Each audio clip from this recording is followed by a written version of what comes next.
is Michael Holmes and Ben Strawner. But before we get ready to gear him up for 30 laps, for one final time, ladies and gentlemen, we ask you to please be upstanding and celebrate our fantastic drivers as they salute you, the greatest fans of all sports, as the Easter Late Model Grand Prix comes to you 4 wide for 2023.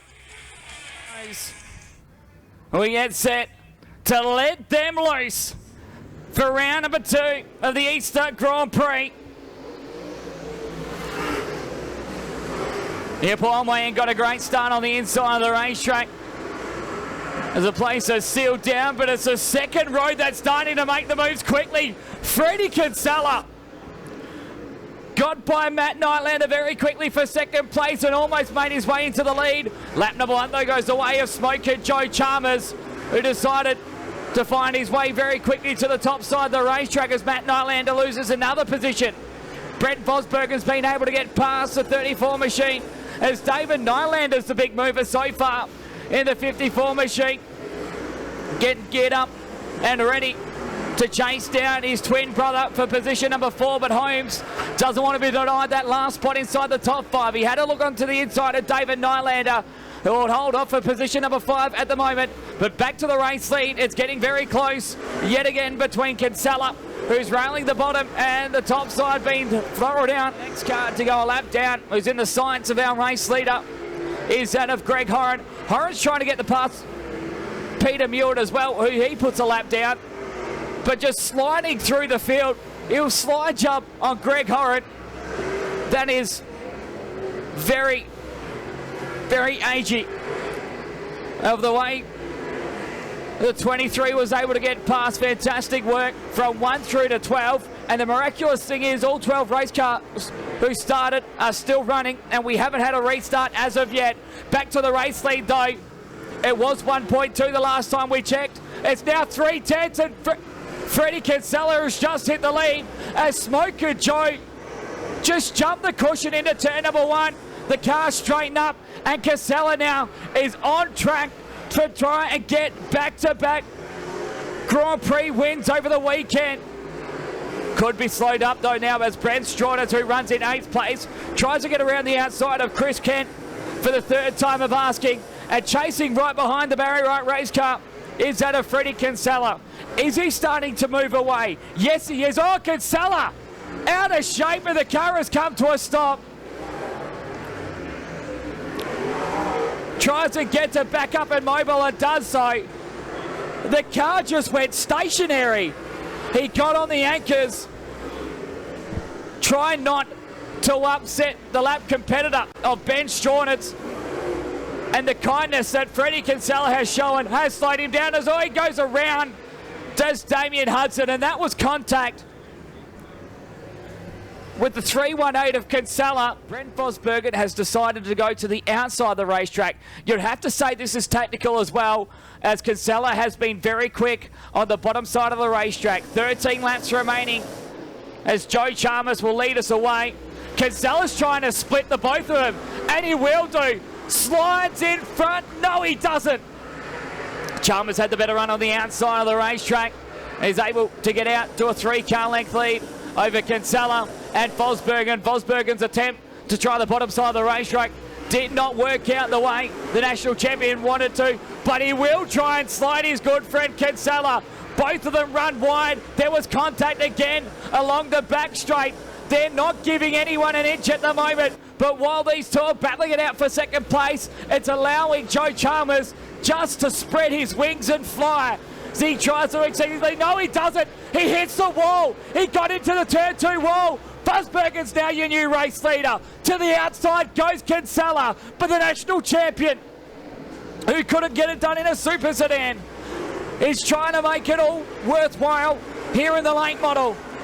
As Kinsella back to the inside, there's a heat race left in it. 9.5 laps to go.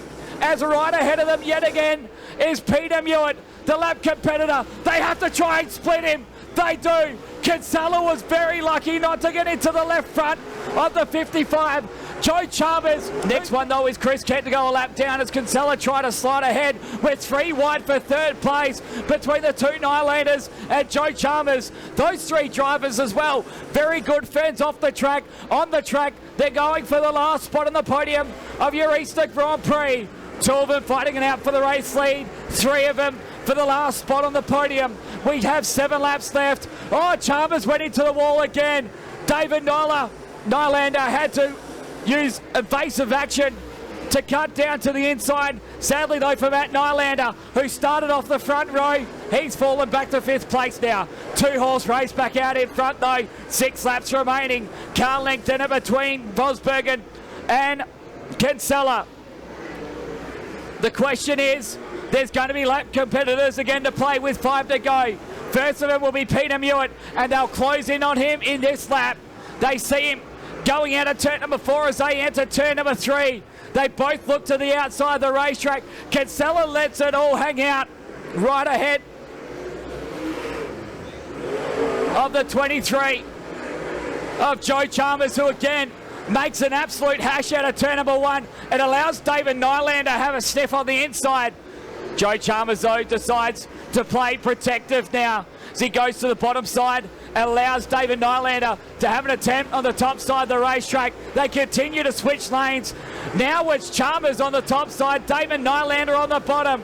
Neither of them can pick out where they want to go. This time by, there will be 2 laps remaining, 2 to go in your Easter Grand Prix. And Damien Hudson is about to throw a spanner in this one. Who will come out victorious? 1 to go on your Sunday night proportion of the Grand Prix. Hudson is holding the 1 car at bay, but he slides to the top side. Vosbergen's able to get through clearly. This time though, it's an orange number 4 that takes a win in Easter time. How about it for Brent Vosbergen, who wins an absolute epic on your Sunday night. Freddie Kinsella second. Oh, did that race have everything or what? You may as well find the kitchen thick and throwing in that one. That was unbelievable. Albany yet again absolutely treated. As I was just saying, this weekend, it's going to go into the memory books as something we'll never forget. Yeah, one of the best weekends of Speedway I've ever seen here at Atwell Park. What a weekend. The modified sedan national title. Late models and super sedans. It's been absolutely outstanding. Come on, Albany, one more time for your national late model champion from right here in Western Australia, Brent Vosbergen.